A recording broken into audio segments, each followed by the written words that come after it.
পরিবর্তন ঘটেছে।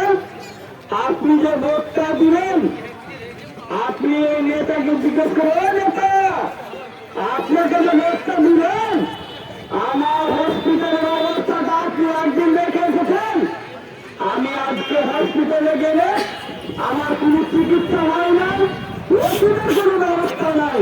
আমার কালকের একটা নিউজ আছে আমার কাছে, যে আমাদের হসপিটালে টিভির ওষুধ পাই না। আশ্চর্যজনক কথা, এত বড় একটা জেলা, আর এখানে একটা জেলায় হসপিটালের অবস্থা থেকে টিভির ওষুধ নাই, মানুষের চিকিৎসা নাই। ভোটটা আমরা দিব কিসের জন্য আপনি একটু ভেবে দেখেছেন?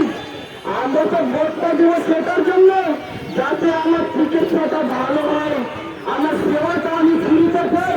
নেতারা তো কোটি কোটি টাকা উপার্জন করে নিচ্ছে আপনার ট্যাক্সের মাধ্যমে। আপনার যে চিকিৎসার বাজেট গুলো হচ্ছে, বাজেট